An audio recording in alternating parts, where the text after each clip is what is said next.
வணக்கம். ஐஓசி யூஎஸ்ஏவிலிருந்து அமெரிக்காவிலிருந்து ஒரு குழுவினராக இங்கு வந்துள்ளோம். IOC USA chairman Sam Pitroda, vice chairman George Abraham, president கில்ஜியான், வைஸ் பிரசிடென்ட் ஜான் ஜோசப், மாநில அவைகள் தலைவர்களாக கர்நாடக சாப்டர் ராஜீவ் கவுடா அண்ட் தமிழ்நாடு தலைவராக நான் இங்கு வந்துள்ளோம். மற்றும் கேரளா சாப்டரிலிருந்தும் ஹரியானா, பஞ்சாப் அனைத்து சாப்டர்களிலிருந்தும் அனைத்து மாநிலங்களுக்கும் தலைவர்கள் சென்றுள்ளார்கள். நாங்கள் ஓட்டுகளை சேகரித்தும் வாக்குகளை சேகரித்தும் மக்களிடம் பேசியும் மற்றும் வாக்களிக்கவும் இங்கு வந்துள்ளோம். வணக்கம், எல்லாருக்கும் வணக்கங்க. நாங்கள் பிறந்தது இங்கே இந்தியாவில், ஆனால் இப்போ இருக்கிறது அமெரிக்காவில். ஏன் வரணும் இந்தியாவுக்கு? விசேஷம் என்ன இங்கே இல்லையா? அதுதான் இம்பார்ட்டண்ட் கொஸ்டின். இந்த எலெக்ஷன் ரொம்ப இம்பார்ட்டண்ட், எல்லாருக்கும் இம்பார்ட்டண்ட்டு, இந்தியாவுக்கு இம்பார்ட்டண்ட், ஆனால் உலகத்துக்கு எல்லாத்துக்கும் இம்பார்ட்டண்ட். ஏன்னா எங்கள் அந்த சைனை நீங்கள் பார்த்தீங்கன்னா அங்கே தெரியும் உங்களுக்கு, Indian Overseas Congress USA stands for democracy, secularism, freedom, equality, for the constitution, for the people. எல்லாருக்கும் இருக்கணும் இல்லையா? எல்லாருக்கும் தேவை.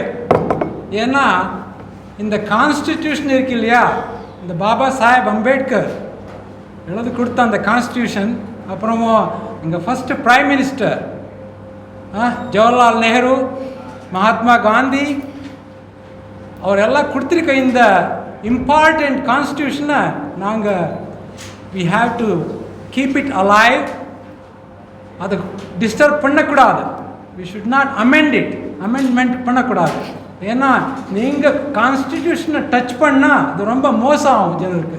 இந்த ஃப்ரீடம், டிரான்ஸ்பரன்சி எல்லாம் போயிடணும். இதை நினச்சி எங்களுக்கு ரொம்ப வேதனையாக இருக்குது. ஏன்னா எங்கள் இந்தியாவில் such a beautiful country, இந்த கான்ஸ்டிடியூஷனே சேஞ்ச் பண்ணிட்டா என்ன ஆகும்? இந்த சாமானிய ஜனத்துக்கு என்ன ஆகும் இல்லையா? அதை பற்றி ரொம்ப யோசனை இருக்குது. அதனால தான் இங்கே வந்திருக்கோம். நாங்கள் வந்திருக்கிறது என்னதுக்குன்னா எல்லாருக்கும் சொல்லணும், இந்த எலெக்ஷனில் கான்சிக்வன்சஸ் என்ன ஆகும். நீங்கள் இப்போ 10 இயர் பிஜேபிக்கு நீங்கள் ஓட் போட்டிங்க இல்லையா? 10 இயரில் அவங்க என்ன பண்ணிட்டு இருக்காங்க இங்கே? 10 இயர் ஆனதுக்கப்புறம் ஏன் சேஞ்ச் இஸ் இம்பார்ட்டண்ட். அதை பற்றி பேசணும்னு நாங்கள் இங்கே வந்திருக்கோம். எங்கள் மெயின் கோல் என்ன? India should remain democratic, a beacon of democracy, secularism, and should be a role model for the entire world. Thank you. அனைவருக்கும் வணக்கம். தமிழக வாக்காளர்களுக்கு எங்களுடைய வேண்டுகோள் என்னவென்றால், இந்த நாட்டை வளமான நாடாக மாற்றவும், வலிமையான நாடாக மாற்றவும், சமத்துவ நாடாக மாற்றவும் நீங்கள் அனைவரும் உங்கள்கிட்ட இருக்கிற ஒரே ஆயுதம் ஓட். அந்த ஓட்டை சரியாக பயன்படுத்தி சரியான கட்சிக்கு வாக்களிக்குமாறு கேட்டுக்கொள்கிறோம். இது ரொம்ப ரொம்ப முக்கியம். நீங்கள் தவறான கட்சிக்கு வாக்களித்தீங்கன்னா உங்களுடைய எதிர்காலமும் உங்களுடைய பிள்ளைகளுடைய எதிர்காலமும் பாதிக்கப்படும். அதனால் நல்லா யோசித்து பாருங்கள், யார் இந்த நாட்டை வளப்படுத்துவாங்க, யார் இந்த நாட்டை வலிமைப்படுத்துவாங்க, யார் இந்த நாட்டை சமமான நாடாக, சமத்துவ நாடாக கொண்டு செல்வார்கள் என்பதை நீங்கள் ஆராய்ந்து ஒரு நல்ல கட்சிக்கு ஓட்டு போடுங்க.